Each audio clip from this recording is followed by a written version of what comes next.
जय हिंद, वंदे मातरम। दोस्तों, स्वागत है आपका आपके अपने इस यूट्यूब चैनल पर। आज की इस वीडियो में बिहार पुलिस कांस्टेबल के लिए मॉडल पेपर सॉल्व करेंगे। इस मॉडल पेपर में हम लोग जीके, साइंस, कंप्यूटर के प्रश्न डिस्कस करेंगे।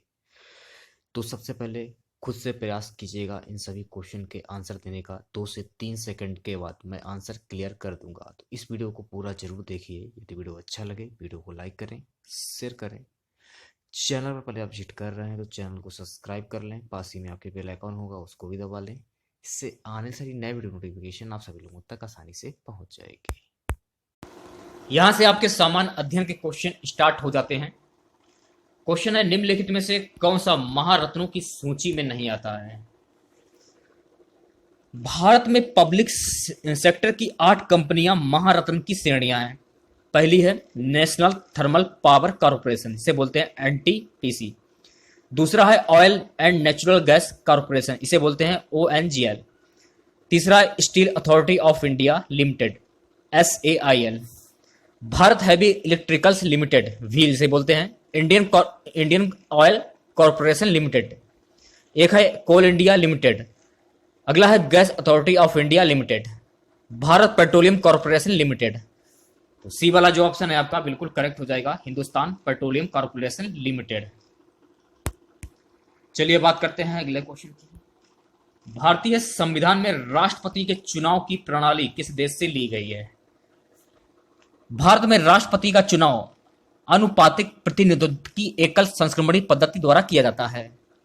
राष्ट्रपति के चुनाव में संसद के निर्वाचित सदस्य, राज्य विधानसभाओं के निर्वाचित सदस्य तथा दिल्ली एवं पांडुचेरी विधानसभा के निर्वाचित सदस्य भाग लेते हैं। राष्ट्रपति की चुनाव प्रणाली आयरलैंड से ली गई है। तो सी वाला जो ऑप्शन है आपका बिल्कुल करेक्ट हो जाएगा। अगला क्वेश्चन देखिए, अधिकार प्रंछा शब्द का शाब्दिक अर्थ क्या है? अधिकार प्रंछा एक याचिका है जिसका अर्थ किस अधिकार से है। इस याचिका द्वारा किसी व्यक्ति से पूछा जाता है कि उसने किस अधिकार या शक्ति से यह काम किया है या निर्णय लिया है। तो सी वाला जो ऑप्शन है आपका बिल्कुल करेक्ट हो जाएगा। राजा हर्षवर्धन के दरबारी कवि कौन थे? यह क्वेश्चन में पूछा जा रहा है। हर्षवर्धन थानेश्वर के पुष्प वंश का शासक था, पुष्पभूति का वंश का शासक था। बाणभट्ट उसके राज दरबारी कवि थे तथा उन्होंने कादंबरी एवं हर्षचरित जैसी पुस्तकों की रचना की थी। तो बी वाला जो ऑप्शन है आपका बिल्कुल करेक्ट हो जाएगा। चलिए बात करते हैं नेक्स्ट क्वेश्चन की। संगमरमर चट्टानों की किस श्रेणी में आता है? आग्नेय या अपसादी शैलों में ताप एवं दाब के कारण रूपांतरित होने पर कायांतरित चट्टानों का निर्माण होता है। संगमरमर, क्वार्टजाइट, नीस, शिफ्ट इत्यादि इसके उदाहरण है। तो सी वाला जो ऑप्शन है आपका बिल्कुल करेक्ट हो जाएगा। अगला क्वेश्चन, वैक्यूम फ्लास्क का आविष्कार किसने किया था? वैक्यूम फ्लास्क का आविष्कार सन 1892 में जेम्स डेवर ने किया था। जेम्स डेवर का संबंध कार्योजेनिक्स से था। कार्योजेनिक्स का संबंध निम्न तापों के अध्ययन से। तो डी वाला जो ऑप्शन है आपका जेम्स डेवर बिल्कुल करेक्ट हो जाएगा। बढ़ते हैं नेक्स्ट क्वेश्चन की ओर। क्वेश्चन है कि कुड कहां का लोक नृत्य है? जम्मू कश्मीर हिमालय क्षेत्र का एक राज्य है जो कि 1948 में भारतीय संघ का हिस्सा था। यहां कुंड, धूमल एवं रूफ नामक लोक नृत्य प्रचलित हैं। तो सी वाला जो ऑप्शन है आपका जम्मू कश्मीर बिल्कुल करेक्ट हो जाएगा। स्वराज मेरा जन्मसिद्ध अधिकार है, यह कथन किसका था? देखिए गाइस, गरम दल, लाल बाल पाल के घटक लोकमान्य बाल गंगाधर तिलक का जन्म रत्नगिरी महाराष्ट्र में हुआ था। इन्होंने स्वराज हमारा जन्मसिद्ध अधिकार है ऐसा नारा इन्होंने दिया था। यह कथन किसका था? लाला लाजपत राय का, सॉरी, लोकमान्य गंगाधर तिलक। डी वाला जो ऑप्शन है आपका लोकमान्य बाल गंगाधर तिलक, डी वाला जो ऑप्शन है ठीक सही हो जाएगा, बिल्कुल करेक्ट हो जाएगा। देहरादून की राजधानी क्या है? यह क्वेश्चन में पूछा जा रहा है। तो सबसे पहले आप उत्तराखंड की देख लीजिए। उत्तराखंड राज्य की राजधानी देहरादून है। इस राज्य को 9 नवंबर 2000 को उत्तर प्रदेश से पृथक करके भारत का 37वां राज्य बनाया गया। इस राज्य में थारू, भोक्शा, भेटिया, जौनसारी प्रमुख जनजातियां हैं। तो ए वाला जो ऑप्शन है आपका बिल्कुल करेक्ट हो जाएगा, उत्तराखंड। चलिए बढ़ते हैं नेक्स्ट क्वेश्चन की ओर। क्वेश्चन हमारा गिर के जंगल में स्थित है। गिर के जंगल गुजरात में स्थित हैं। यह वन एशियाई सिंहों के लिए जाना जाता है। यह गिर राष्ट्रीय उद्यान भी है जिसकी स्थापना वर्ष 1965 में हुई थी। तो बी वाला जो ऑप्शन है आपका बिल्कुल करेक्ट हो जाएगा। अगले क्वेश्चन की बात करते हैं, बाबर का जन्म किस वर्ष में हुआ था? बाबर जो था ये मुगल वंश का संस्थापक था, ठीक है, ये भी बात आपको ध्यान में रखनी है। और इसका जो जन्म हुआ था 14 फरवरी 1483 को उज्बेकिस्तान में फरगना नामक स्थान पर हुआ था। बाबर का पुत्र हुमायूं था।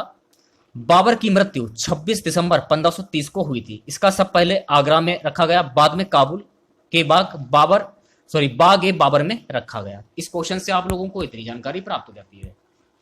बंगाल के प्रथम गवर्नर जनरल कौन थे? काफी इंपॉर्टेंट क्वेश्चन है। बंगाल का प्रथम गवर्नर जनरल वारेन हेस्टिंग था। इसको 1773 के रेगुलेटिक एक्ट के द्वारा बंगाल के गवर्नर से बंगाल का गवर्नर बनाया गया था। तो डी वाला जो ऑप्शन है आपका बिल्कुल करेक्ट हो जाएगा। हवा महल किसने बनवाया था? तो सबसे पहले आपको यह ध्यान में रखना है कि हवा महल स्थित कहां पर है। तो हवा महल जयपुर में स्थित है तथा इसका निर्माण महाराजा सवाई प्रताप सिंह ने 1799 ईस्वी में करवाया था। इसका डिजाइन लाल चंद उस्ताद ने बनाया था। तो बी वाला जो ऑप्शन है आपका बिल्कुल करेक्ट हो जाएगा। डांडिया की एक लोकप्रिय नृत्य शैली है, यह क्वेश्चन में पूछा जा रहा है। डांडिया गुजरात की प्रसिद्ध नृत्य शैली है। इसका संबंध होली तथा वृंदावन में कृष्ण एवं राधा की लीलाओं से है। पंजाब में भांगड़ा एवं गिद्दा, जबकि महाराष्ट्र में लावणी प्रसिद्ध है। तो बी वाला जो ऑप्शन है आपका बिल्कुल करेक्ट हो जाएगा, गुजरात। नेक्स्ट क्वेश्चन की बात करते हैं, तमिलनाडु तथा कर्नाटक से गुजरने वाली नदी है। कावेरी नदी का उद्गम स्थल कर्नाटक के कुर्ग जिले में स्थित ब्रह्मगिरी पहाड़ी समुद्र ऊंचाई जो है 1341 मीटर, लगभग 800 किलोमीटर की दूरी तय कर तमिलनाडु से होते हुए यह बंगाल की खाड़ी में गिरती है। इसे दक्षिण भारत की गंगा के रूप में भी जाना जाता है। तो डी वाला जो ऑप्शन है आपका बिल्कुल करेक्ट हो जाएगा। नेक्स्ट क्वेश्चन देखिए, राजस्थान के केवलादेव घाना राष्ट्रीय उद्यान को पहले किस नाम से बुलाया जाता था? बहुत ही इंपॉर्टेंट क्वेश्चन है। केवलादेव राष्ट्रीय उद्यान राजस्थान में भरतपुर नामक स्थान पर है। इसकी स्थापना 1982 में की गई थी। इसे प्रारंभ में भरतपुर पक्षी अभ्यारण्य के नाम से भी बुलाया जाता था। सी वाला जो ऑप्शन है आपका बिल्कुल करेक्ट हो जाएगा। नेक्स्ट क्वेश्चन की बात करते हैं, सबसे बड़े और सबसे गहरे महासागर का नाम क्या है? तो सबसे पहले यह बात आपको ध्यान में रखनी है कि विश्व में 5 महासागर हैं। कौन कौन से? प्रशांत, अटलांटिक, हिंद अटलांटिक एवं दक्षिणी महासागर। प्रशांत महासागर विश्व का सबसे बड़ा महासागर है। तो प्रशांत महासागर जो है आपका बी वाला जो ऑप्शन है आपका बिल्कुल करेक्ट हो जाएगा। चाणक्य को अन्य नाम से भी जाना जाता था। चाणक्य चंद्रगुप्त का गुरु था, यह को ध्यान रखना। चाणक्य जो था यह चंद्रगुप्त मौर्य का गुरु था। इनको कौटिल्य एवं विष्णुगुप्त नामों से भी जाना जाता था। इन्होंने राजनीति शास्त्र के महान ग्रंथ अर्थशास्त्र की रचना की। तो सी वाला जो ऑप्शन है आपका बिल्कुल करेक्ट हो जाएगा। जवाहरलाल नेहरू का जन्म किस वर्ष में हुआ था? यह क्वेश्चन में पूछा जा रहा है। जवाहरलाल नेहरू भारत के प्रथम प्रधानमंत्री थे, यह भी आपको ध्यान में रखना है। पहला शब्द ये, इनका जन्म 14 नवंबर 1889 को तथा मृत्यु 27 मई 1964 को हुई थी। मोतीलाल नेहरू जो थे इनके पिता थे। तो सी वाला जो ऑप्शन है आपका बिल्कुल करेक्ट हो जाएगा। अगला क्वेश्चन देखिए, निम्न में से कौन सा बैंक भारतीय रिजर्व बैंक के एक एजेंट के रूप में कार्य करता है? भारतीय स्टेट बैंक, एसबीआई भारतीय रिजर्व बैंक के एजेंट के रूप में कार्य करती है। तो ए वाला जो ऑप्शन है आपका बिल्कुल करेक्ट हो जाएगा। कौन सा अनुच्छेद राज्य में राष्ट्रपति शासन लगाने हेतु निश्चित करता है? भारतीय संविधान के अनुच्छेद 356 के अनुसार किसी राज्य में संवैधानिक तंत्र के विफल हो जाने पर उस राज्य का राज्यपाल राष्ट्रपति से राष्ट्रपति शासन की सिफारिश करता है। तो ए वाला जो ऑप्शन है आपका बिल्कुल करेक्ट हो जाएगा। नेक्स्ट क्वेश्चन की बात करते हैं, निम्नलिखित में से कौन योजना आयोग का अध्यक्ष भी होता है? भारत का प्रधानमंत्री योजना आयोग का पदेन अध्यक्ष होता है। तो ये बात आपको ध्यान में रखनी है। किंतु 2014 में प्रधानमंत्री नरेंद्र मोदी ने योजना आयोग को समाप्त कर नीति आयोग का गठन किया। योजना आयोग एक संवैधानिक निकाय है। तो सी वाला जो ऑप्शन है आपका बिल्कुल करेक्ट हो जाएगा। रोमियो और जूलियट किसने लिखा था? यह क्वेश्चन में पूछा जा रहा है। रोमियो जूलियट विलियम शेक्सपियर की रचना है, यह आपको ध्यान में रखना है, ठीक है। तो इस क्वेश्चन का डी वाला जो ऑप्शन है आपका विलियम शेक्सपियर बिल्कुल करेक्ट हो जाएगा। नेक्स्ट क्वेश्चन की बात करते हैं, पर्यावरणीय अध्ययन में शैक्षणिक भ्रमण का मूल उद्देश्य है। पर्यावरणीय अध्ययन में शैक्षणिक भ्रमण का मुख्य उद्देश्य छात्रों को प्राकृतिक पर्यावरण के विभिन्न पक्षों का प्रत्यक्ष अनुभव कराना है। तो बी वाला जो ऑप्शन है आपका बिल्कुल करेक्ट हो जाएगा। अगला क्वेश्चन देखिए, भारत में हिमालय की सबसे ऊंची चोटी का नाम क्या है? भारत में हिमालय की सबसे ऊंची चोटी कंचनजंगा है, जो सिक्किम में अवस्थित है। ये भी आपको ध्यान रखनी है। इसकी ऊंचाई कितनी है? 8,586 मीटर। कितनी है? 8,586 मीटर। यह विश्व की तीसरी सबसे ऊंची चोटी है। यह भी बात आपको ध्यान में रखनी है। तो सी वाला जो ऑप्शन है आपका कंचनजंगा बिल्कुल करेक्ट हो जाएगा। देखिएगा, मैं आप लोगों के लिए पर डे 2 वीडियो बनाता हूं और हर वीडियो में सभी क्वेश्चन के एक्स्ट्रा फैक्ट के साथ मैं आपको आंसर ही बताता हूं। तो गाइस, आपका भी कर्तव्य बनता है कि हमारी मेहनत को सफल करें। मैं आपसे इतना ही मांग रहा हूं कि आप वीडियो को ज्यादा से ज्यादा लाइक करें और शेयर भी करें। यहां से आपके हिंदी के क्वेश्चन स्टार्ट हो जाते हैं।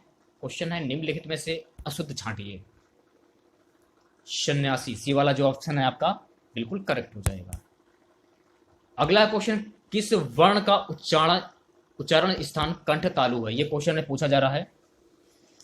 कंठ तालव ध्वनियां वे होती हैं जिनका उच्चारण कंठ एवं तालु के माध्यम से होता है। इसमें 2 स्वर ध्वनियां हैं, ए अय बी होती हैं। तो बी वाला जो ऑप्शन है आपका बिल्कुल करेक्ट हो जाएगा। लहर किस प्रकार की संज्ञा है? यह क्वेश्चन में पूछा जा रहा है। लहर जातिवाचक संज्ञा है। जिस शब्द में एक ही जाति के अनेक वस्तुओं जीवों का बोध होता है उसे जातिवाचक संज्ञा कहते हैं। तो बी वाला जो ऑप्शन है आपका बिल्कुल करेक्ट हो जाएगा। अगला क्वेश्चन, शैशव शब्द कौन सा संज्ञा पद है? शैशव शब्द में भाववाचक संज्ञा पद है जो जातिवाचक शिशु संज्ञा शब्द से बना है। वे संज्ञा शब्द जो संपूर्ण जाति का बोध कराते हैं उन्हें जातिवाचक संज्ञा कहते हैं, जैसे कि लड़का, शिशु, अध्यापक आदि। तो बी वाला जो ऑप्शन है आपका बिल्कुल करेक्ट हो जाएगा। निम्नलिखित वाक्य का वाच्य भेद विकल्पों में से चुनिए। उसमें पत्र लिखा जाएगा। उसमें पत्र लिखा जाएगा, इसमें कर्मवाच्य है। कर्मवाच्य का मुख्य बिंदु कर्म होता है। कर्म की प्रधानता के कारण ही कर्ता का लोप हो जाता है अथवा कर्ता के बाद से के द्वारा प्रयोग होता है। ये वाला जो ऑप्शन है आपका बिल्कुल करेक्ट हो जाएगा। इस बात क्वेश्चन में बोल रहा है कि शुद्ध वाक्य का चयन करना है आपको। तो ए वाला जो ऑप्शन है आपका, उसके प्राण निकल गए। व्याकरण की दृष्टि से शुद्ध वाक्य है, उसके प्राण निकल गए। अन्य वाक्यों की वाक्यगत अशुद्धियां हैं, उसका प्राण निकल गया। उसके सर्वनाम संबंधी गए वचन संबंधी, उसका प्राण पखेरु उड़ गया। उसके सर्वनाम संबंधी गए वचन संबंधी प्राण उसका खत्म हो गया। उसके प्राण खत्म हो गए पदक्रम संबंधी सर्वनाम संबंधी। इतनी चीजें आपको ध्यान रखनी है, ठीक है। यहां से आपके सामान्य विज्ञान के क्वेश्चन स्टार्ट हो जाते हैं। क्वेश्चन है, मरुस्थल में मरीचिका या मृग तृष्णा बनने का मुख्य कारण क्या है? यह क्वेश्चन में पूछा जा रहा है। तो इस क्वेश्चन का डी वाला जो ऑप्शन है आपका, प्रकाश का अपरिवर्तन तथा पूर्ण आंतरिक प्रतिबिंब दोनों। अगले क्वेश्चन की बात करते हैं। क्वेश्चन हमारा है, निम्नलिखित में से सबसे कमजोर बंध कौन सा है? हाइड्रोजन बंध सबसे कमजोर बंध होता है। तो डी वाला जो ऑप्शन है आपका बिल्कुल करेक्ट हो जाएगा। निम्नलिखित अभिक्रिया में रिक्त स्थान भरिए।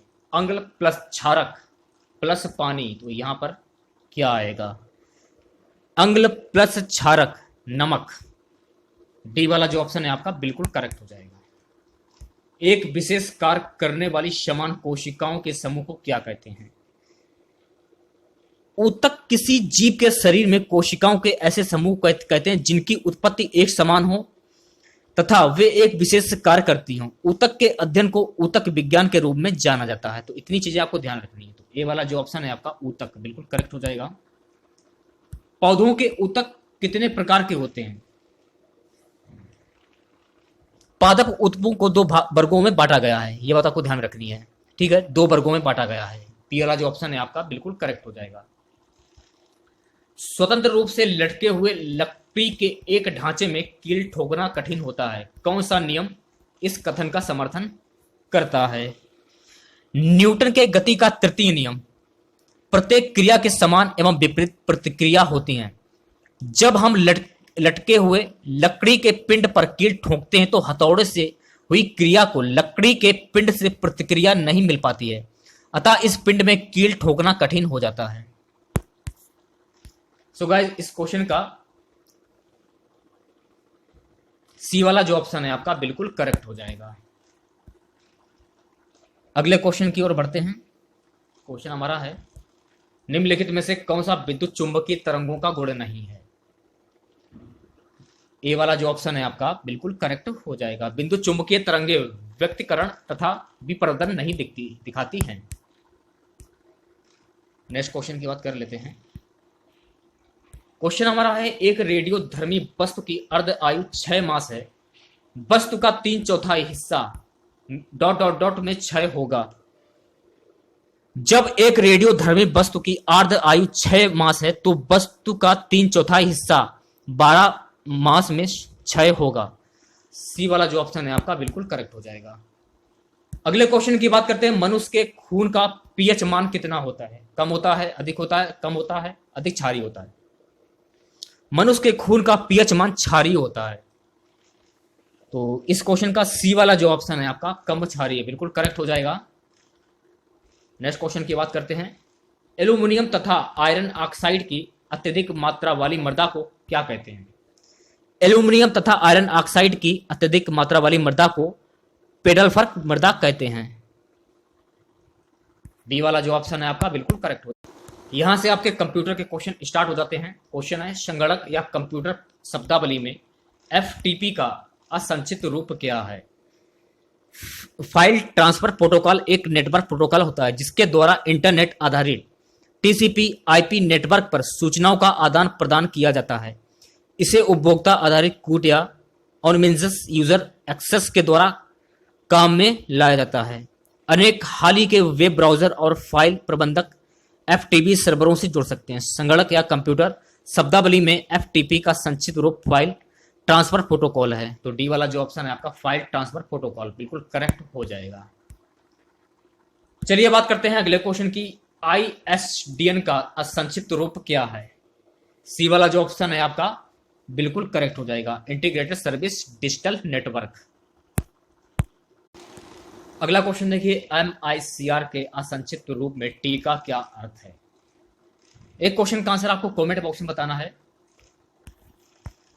क्वेश्चन हमारा है कि एमआईसीआर का फुल फॉर्म क्या होगा? इस क्वेश्चन का आंसर आपको कमेंट बॉक्स में बताना है, ठीक है। और उसने पूछा है कि टी का क्या अर्थ है, तो टी का अर्थ होता है स्याही, इंक। बैंकिंग सिस्टम में एमआईसीआर का प्रयोग चेकों की पहचान करने में किया जाता है। विश्व के प्रथम सुपर कंप्यूटर का नाम क्या है? यह क्वेश्चन में पूछा जा रहा है। तो ए वाला जो ऑप्शन है आपका बिल्कुल करेक्ट हो जाएगा। विश्व का प्रथम सुपर कंप्यूटर सीडीसी 6600 था, जिसका निर्माण वर्ष 1994 में किया गया था। भारत का प्रथम सुपर कंप्यूटर का नाम है परम 8000 था, जिसे 1991 में निर्मित किया गया था। वर्तमान में तिहाने 2 विश्व का सबसे तेज सुपर कंप्यूटर है। तिहाने 2, ये आपको ध्यान रखना है। वर्तमान में तिहाने 2 विश्व का सबसे तेज सुपर कंप्यूटर है। तो इस क्वेश्चन से आप लोगों को इतनी जानकारी मिल जाती है। वीडियो को लाइक और शेयर जरूर करें आप लोग। निम्नलिखित में से कौन एक इनपुट डिवाइस नहीं है? Keyboard, mouse, scanner, barcode reader, OMR तथा एमआईसीआर इत्यादि इनपुट डिवाइस हैं, जबकि प्रिंटर, मॉनिटर, प्लाटर इत्यादि आउटपुट डिवाइस हैं। तो ए वाला जो ऑप्शन है आपका बिल्कुल करेक्ट हो जाएगा। अगला क्वेश्चन, ... द्वारा एड्रेसिंग योजना का प्रयोग किया जाता है, जिसे यूआरएल के नाम से जाना जाता है, जो यह बताता है कि वेब पर फाइल कहां पर है। यूआरएल इसको बोलते हैं यूनिफॉर्म रिसोर्स लोकेटर। यूआरएल का फुल फॉर्म होगा यूनिफॉर्म रिसोर्स लोकेटर, को वेब एड्रेस भी कहा जाता है। वर्ल्ड वाइड वेब द्वारा इसी एड्रेस योजना का प्रयोग करके किसी फाइल की स्थिति ज्ञात की जाती है। ज्ञात हो कि वर्ल्ड वाइड वेब का आविष्कार टिम बर्नर्स-ली ने किया था। यह आपको ध्यान रखना है कि वर्ल्ड वाइड वेब का आविष्कार टिम बर्नर्स-ली ने किया था। तो इस क्वेश्चन से आप लोगों को इतनी जानकारी मिल जाती है। बी वाला जो ऑप्शन है आपका बिल्कुल करेक्ट हो जाएगा। चलिए बात करते हैं अगले क्वेश्चन की। क्वेश्चन हमारा है, ऑप्टिकल डाटा स्टोरेज एक प्रौद्योगिकी है जहां डाटा को ऑप्टिकल डिस्क पर कई पंक्तों में भंडारित किया जाता है। 3D ऑप्टिकल डाटा स्टोरेज प्रौद्योगिकी में डाटा को ऑप्टिकल डिस्क पर कई पतों में भंडारित किया जाता है। यह डिस्क 2 या उससे अधिक पतों वाली हो सकती है। तो ए वाला जो ऑप्शन है आपका 3D बिल्कुल करेक्ट हो जाएगा। नेक्स्ट क्वेश्चन देखिए, विशेषता दो संगत सेलों के बीच की दूरी बताती है पिक्सल में। कंप्यूटरिंग में सेल स्पेसिंग का अर्थ दो सेलों के बीच की दूरी पिक्सल्स में है। सेल पैडिंग द्वारा सेल्स बॉल्व तथा सेल कंटेंट के बीच की दूरी पिक्सल से बताई जाती है। तो डी वाला जो ऑप्शन है आपका सेल स्पेसिंग बिल्कुल करेक्ट हो जाएगा। चलिए बात करते हैं नेक्स्ट क्वेश्चन की। निम्नलिखित में से किस प्रचालन प्रणाली ऑपरेटिंग सिस्टम में टीच टेक्स्ट एक टेक्स्ट संपादक है? टीच टेक्स्ट एक टेक्स्ट एडिटिंग एप्लीकेशन है तथा इसका विकास एप्पल कंपनी ने किया था। इसका प्रयोग मैकिंटोश नामक ऑपरेटिंग सिस्टम में किया जाता है। तो डी वाला जो ऑप्शन है आपका बिल्कुल करेक्ट हो जाएगा। नेक्स्ट क्वेश्चन देखिए, आज का मेरा सबसे लास्ट क्वेश्चन, गूगल द्वारा एंड्रॉइड और आईसीएस यूजर्स के लिए प्रारंभ की गई वीडियो चैटिंग एप्लीकेशन का नाम क्या है? गूगल द्वारा एंड्रॉइड और आईसीएस यूजर्स के लिए प्रारंभ की गई वीडियो चैटिंग्स एप्लीकेशन का नाम है डियो। डी वाला जो ऑप्शन है आपका बिल्कुल करेक्ट हो जाएगा।